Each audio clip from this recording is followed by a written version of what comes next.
دیا ہے, اور قرآن کا علم مکمل نہیں ہوتا حدیث جانے بغیر. تو اس قرآن کا علم میں حدیث خود بخود آ گئی, اور قرآن اور حدیث کے بعد جب تک تفقہ نہ ہو, خاص فقہی بصیرت نہ ہو, یہ بھی حدیث سے ثابت ہے, تو وہ جب تک وہ فقہی بصیرت نہیں ہوگی قرآن حدیث سمجھ میں نہیں آتا. تو اس کو کہتے ہیں مجتہد, جس میں قرآن و حدیث کا علم بھی پراپر ہو اور قرآن و حدیث سمجھنے کی صلاحیت بھی ہو. اس کے لیے کیا ٹرم ایجاد کی گئی ہے؟ مجتہد. تو اس سے صاف پتہ چلتا ہے کہ حضرت عیسیٰ ابن مریم مجتہد ہوں گے. اب ہمارے اہل حدیث بھائی یہاں سوال کرتے ہیں کہ اگر فقہ حنفی پہ چلنا ضروری یا فقہ شافی پہ چلنا ضروری, تو عیسیٰ علیہ السلام جب نازل ہوں گے تو وہ حنفی ہوں گے یا شافی ہوں گے؟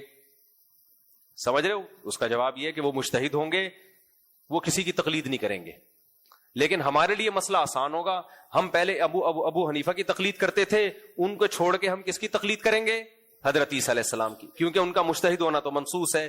آپ کے لیے مسئلہ کھڑا ہوگا, پہلے آپ مجتہدین کی پہلے بھی تقلید نہیں کرتے تھے اور عیسیٰ علیہ السلام کے نازل ہونے کے بعد بھی تقلید نہیں کرو گے, تو عیسیٰ علیہ السلام نہیں چلنے دیں گے آپ کو. وہ اس وقت اتنے چینل نہیں ہوں گے کہ یہاں سے ایک آدمی قرآن حدیث کی تشریح میں 8 رکعت تراویح, یہاں سے قرآن حدیث کی تشریح میں دوسرا چینل 20 رکعت تراویح, یہاں سے قرآن حدیث کی تشریح میں تراویح نہیں ہے سرے سے, وہاں سے ایک چینل 3 طلاقیں 1, وہاں سے 3 طلاقیں 3, وہاں سے زور سے آمین آہستہ آمین. حضرت عیسیٰ کہیں گے کہ جب مجھے قرآن کا علم اللہ نے دیا ہے اور قرآن حدیث کے بغیر ممکن ہے نہیں, اور قرآن و حدیث کے لیے تفقہ اور بصیرت اجتہادی صلاحیت بھی چاہیے سمجھنے کے لیے, یہ بھی حدیث سے ثابت ہے, تو یہ ساری چیزیں مجھ میں موجود ہیں, تو ٹھیک سیدھے طریقے سے مجھے فالو کرنا پڑے گا. میں اسلام ہی بتاؤں گا, اس کے علاوہ کچھ بھی نہیں بتاؤں گا. تو جو میں کہہ دوں حلال, اس کو حلال ماننا پڑے گا, جو میں کہہ دوں گا ناجائز, اس کو ناجائز ماننا پڑے گا. تو ہم ابو حنیفہ رحمہ اللہ کی تقلید چھوڑ کر ان سے بڑے مجتہد آ گئے تو ان کی تقلید کر لیں گے. تو مقلدین کے لیے نہ اب مسئلہ تھا نہ اس وقت مسئلہ ہوگا, بیچارے غیر مقلدین کے لیے اب بھی بڑا مسئلہ ہے اور اس وقت تو بہت بڑا مسئلہ ہو جائے. اب کیوں مسئلہ ہے؟ اس لیے کہ بہت سارے لوگوں کی ان کو تقلید کرنی پڑتی ہے. وہ الگ مسئلہ, وہ الگ مسئلہ, وہ الگ مسئلہ, وہ الگ مسئلہ, تو وہ پھر ایک کو پکڑ کے بیٹھ جاتے ہیں عام طور پر. اچھا میرے بھائی آگے چلتے ہیں ہم جلدی جلدی.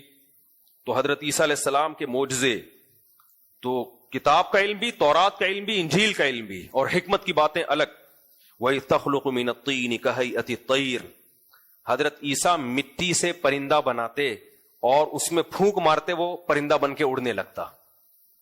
اچھا دیکھو, اللہ نے قرب قیامت میں حضرت عیسیٰ کو کیوں رکھا ہے نزول کے لیے؟ وجہ اس کی شاید یہ معلوم ہوتی ہے کہ ہر پیغمبر جو جس بھی زمانے میں آتے ہیں نا, ان کو اس حساب سے معجزے دیے جاتے ہیں. آج کل دور ہے سائنس کا, مادہ پرستی اتنی زیادہ ہے کہ خدا کے انکار کے لیے بھی نا سائنسی نظریات گڑھے جا رہے ہیں کہ یہ خدا نہیں بنا سکتا, اس کی یہ لاجک ہے, چاہے وہ صحیح ہو غلط ہو. بہت دفعہ غلط لاجک ہوتی ہے کیونکہ یہ سمجھ میں نہیں آ رہا اللہ نے کیسے بنا دیا. تو اللہ عیسیٰ ابن مریم کو بھیجے گا, مردے کو زندہ کر کے دکھائیں, تاکہ پتا چلے کہ اللہ کچھ کرنے میں کسی سبب اور لاجک کا محتاج نہیں ہے. کوڑ کے مریض یا جو پیدائشی نابینا ہو, اس کو نئی بینائی مل سکتی, اس کو آپ پیدائشی نابینا کی آنکھیں لے آیا کرتے تھے. تو یہ سارے معجزے اللہ نے عیسیٰ علیہ السلام کو دیے جو سائنس کو چیلنج کریں گے. ہم آگے چلتے ہیں. اس کے بعد سورہ انعام ہے. سورہ انعام کی بس آخری رکوع پڑھ دیتا ہوں, وقت بہت ہو گیا. بہت اہم رکوع ہے سورہ انعام کا آخری رکوع. اللہ نے اپنی نعمتیں اور اپنی قدرتیں قرآن میں بیان کی ہیں اور بار بار کہا ذالکم اللہ, یہ ہے اللہ. جو کہتے ہیں نا اللہ کہاں ہے, اللہ ہمیں نظر نہیں آتا, اللہ کہتے ہیں یہ راہ تمہارے سامنے, یہ کام اللہ کے بغیر ہو نہیں سکتے. وہ کیا قدرتیں اللہ تعالیٰ کی؟ فرمایا ان اللہ فالق الحب والنوا, دانے اور گھٹلی کو پھاڑنے والا. سائنسدان کہتے ہیں ایوالو ہوئی ہے یہ گھٹلی بھی. کیا کہتے ہیں آج کل ہمارے مسلمان ڈاکٹر بھی یہی باتیں کر رہے ہیں, ہلدی ایوالو ہو کے اس نے اپنے آپ کو اتنا بینیفیشل بنا دیا ہے. سمجھ رہے ہو؟ یہ جو خربوزہ ہے نا, خربوزے کا لفظ کتنا اچھا ہے, یہ ایوالو ہو کے ایسا خربوزہ بنا ہے. تربوز گرمیوں میں کتنا مزے کا ہوتا ہے. یہ ایوالو ہوا ہے, یعنی ایوالو ہو کے یہاں تک آ گیا کمبخت کہ اس کے اندر بیج پیدا ہو گئے, اس بیج میں سافٹ ویئر بھی انسٹال ہو گئے. وہ بیج جب آپ زمین میں ڈالو گے تو اس سے دوبارہ ویسے ہی خربوزے کی اور تربوز کی بیل پیدا ہو جائے گی. ہر بیل کے اندر وہی بیج ہوں گے, پھر ان بیجوں کو دوبارہ ڈالو گے, وہی پروسیس. یہ بیج کے اندر ایسے سافٹ ویئر انسٹال ہو جانا یہ ایوالو ہونے کا نتیجہ نہیں ہے. یہ کوئی ماہر ہے انجینئر جس نے یہ سافٹ ویئر انسٹال کیے ہیں. یہ بہت پیچیدہ سافٹ ویئر ہے, یہ ہلکے نہیں ہے کہ لا آف چانس کے تحت کروڑوں سال میں خود بخود ڈیولپ ہو جائیں گے. یہ نہیں ہو سکتا. اور زندہ سافٹ ویئر, یخرج الحی من المیت ومخرج المیت من الحی. اللہ کہتے ہیں اس بے جان سے حیات کو پیدا کر دیتا ہوں میں, زندگی کو. زندگی کو اب تک ڈاکٹر ایکسپلین نہیں کر پائے ہیں کہ زندگی نام کس چیز کا ہے, اور اس زندگی کو کہہ رہے ہیں کہ یہ آٹومیٹیکلی خود بخود بن گئی. تو اس لیے اللہ نے فرمایا ان لوگوں کی کم بختوں کی باتوں میں مت آنا. ان اللہ فالق الحب والنوا, دانے اور گھٹلی کو پھاڑنے والا. پھاڑنے کا مطلب کیا ہے کہ جو بھی اس میں سسٹم رکھا ہوا ہے, سافٹ ویئر ڈالے گئے ہیں, یہ کس نے ڈالے ہیں؟ اللہ نے. کیسے عجیب سافٹ ویئر ہیں. زمین میں کچھ بھی ڈالو زمین کھا کے ختم کرتی ہے, بیج ڈالو گے تو کھا کے ختم ہونے کے بجائے گرو کرنا شروع کر دے گا. وہ فرمایا وَمُخْرِجُ الْمَيِّتِ مِنَ الْحَيِّ, زندہ کو مردہ سے, مردہ کو زندہ سے نکالتا ہے. ذَلِكُمُ اللَّهُ, یہ ہے اللہ. ذَلِكَ عربی میں ہاتھ سے اشارے کے وقت یہ لفظ استعمال ہوتا ہے. ایتھیس کہتے ہیں نا ہمیں خدا نظر نہیں آتا, اللہ آ کے بتاتا کیوں نہیں ہو کہ میں ہوں, خود بول دینا ہمارے سامنے آ جائے ہم دیکھ لیں اس کو. تو اللہ کہتے ہیں دیکھنے کی کیا ضرورت ہے, اتنی نشانیاں نظر آ رہی ہیں تو اب وہ ایسے ہی ہیں. ذَلِكَ یہ ہے. دیکھو یہ بالکل ایسے ہی ہے, کوئی کام نظر آ رہا ہو, کام کرنے والا نہ مل رہا ہو.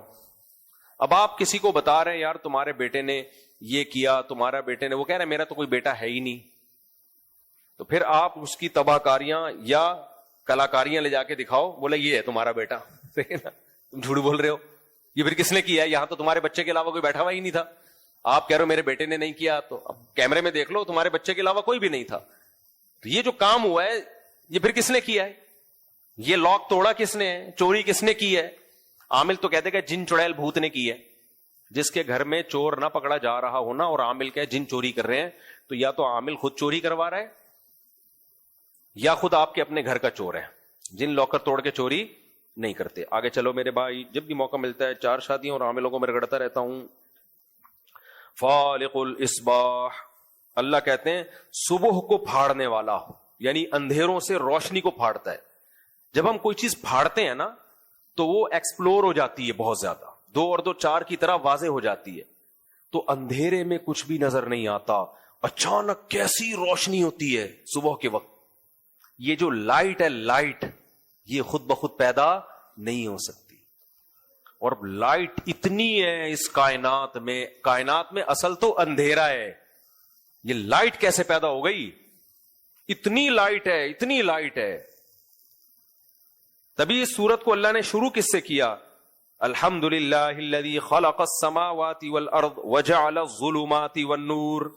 تمام تعریفیں اس اللہ کے لیے جس نے آسمانوں اور زمین کو بنایا اور اندھیروں اور روشنیوں کو بنایا اس نے. تو روشنی کا بھی کوئی کریٹر ہے, یہ لائٹ خود بخود پیدا نہیں ہو گئی. اور ایک سائنٹسٹ کی, میں سائنسی چیزیں بہت شوق سے دیکھتا ہوں, کہ ایک سائنسدان نے یہ اعتراض اٹھایا, اس سائنسدان کا نام ذہن سے نکل گیا, کہ اگر ہم ایوالو ہو کے وجود میں آئے ہیں نا, اس نے کہا یہ ہماری آنکھ اتنی پیچیدہ ہے, یہ اس لائٹ کے حساب سے بنی ہے, ڈیزائن ہوئی ہے, یہ اس لائٹ میں کام کرتی ہے. سمجھ میں آ رہی ہے بات؟ تو اس نے کہا اتفاق سے ایسا کیسے ہو گیا کہ اس لائٹ کے حساب سے ایک آلہ بنا اور ہماری کھوپڑی میں ایڈجسٹ کر دیا گیا. ہم جب دیکھتے ہیں نا تبھی اندھیرے میں ہمیں نظر نہیں آتا, اندھیرے میں ہمیں نظر نہیں آتا. کون نظر نہیں آتا؟ افریقہ کے لوگ. میں نے بہت کوشش کی, اندھیرے میں ٹکراتے ٹکراتے بچا بہت سے لوگوں سے. وہ اگر سفید کپڑے پہنے ہوئے ہوں گے تو پھر نظر آئیں گے, وہ ناراض ہو جاتے ہیں. وہ افریقہ والے ایسے نہیں ہوتے, ان کو بیچاروں کو, ان کو ہماری زبان ہی نہیں آتی. 12 بجے نا رات کو ہم نے دیکھا ایک لڑکا لڑکی اندھیرے میں ڈیٹ مار رہے تھے, افریقن لڑکا افریقن لڑکی, گاڑی ٹکر, یعنی جب گاڑی گزری میں نے کہا اگر تھوڑا سا ادھر ہوتے نا اڑا دیتے ڈرائیور ہمارا گاڑی سے, کیونکہ اندھیرے میں نظر ہی نہیں آ رہے. میں کہہ رہا ہوں یہ ڈیٹ کیسے مار رہے ہیں, کپڑوں سے ڈیٹ مار رہے ہیں کیا, کپڑوں کی ملاقاتیں کپڑوں سے ہو رہی ہیں. تو دیکھو اللہ کی قدرت. واختلاف السنتکم والوانکم, قرآن کہہ رہے اس نے تمہارے رنگوں میں اختلاف ڈال دیا. کوئی ایسے گورے سفید کے سن لائٹ میں نظر نہیں آتے, وہ اتنے چمکتے ہوئے ہوتے ہیں, کچھ ایسے بلیک بالکل اندھیرے میں نظر ہی نہیں آ رہے. تو عجیب عجیب زبانیں کتنی مختلف. خیر, تو اللہ نے روشنی کو پیدا کیا. تو ہماری جو آنکھ ہے نا, یہ ایک ایسا انسٹرومنٹ ہے جو اس روشنی میں دیکھنے کی صلاحیت رکھتی ہے. تو اس سے پتا چلا کہ بنانے والے کو پتا تھا کہ اس مخلوق کو دیکھنے کے لیے سن لائٹ کا سہارا لینا پڑے گا, تو اس لائٹ کے لحاظ سے اس کے اندر کیمرے فٹ کرو. یہ روشنی کی لہریں ٹکراتی ہیں ہماری آنکھوں سے, پھر وہ کنورٹ ہوتی ہیں دوسری لہروں میں, پھر جا کے تصویر بنتی ہے. تبھی ہر جاندار کو دیکھنے کے لیے, محسوس کرنے کے لیے آنکھ نہیں چاہیے. بہت سے جانور ایسے ہیں جو اندھیرے میں زیادہ دیکھتے ہیں, ان کی آنکھ کی ڈیزائننگ, ان میں الگ طرح کے سافٹ ویئر ڈلے ہوئے ہیں. تو بڑا عجیب نظام ہے میرے بھائی. اس سے پتا چلتا ہے یہ پوری کائنات میں ایک ایڈجسٹمنٹ نظر آئے گی آپ کو, ایک مینجمنٹ نظر آئے گی. یہ خود بخود نہیں ہو سکتا. تو اللہ نے فرمایا فالق الاصباح وجعل الليل سکنا والشمس والقمر حسبانا. یہ ایک اور دلیل, رات کو اس نے اندھیرا بنایا, سکون کی چیز, اور سورج اور چاند یعنی ان سیاروں کو ایک حساب سے چلایا اس نے.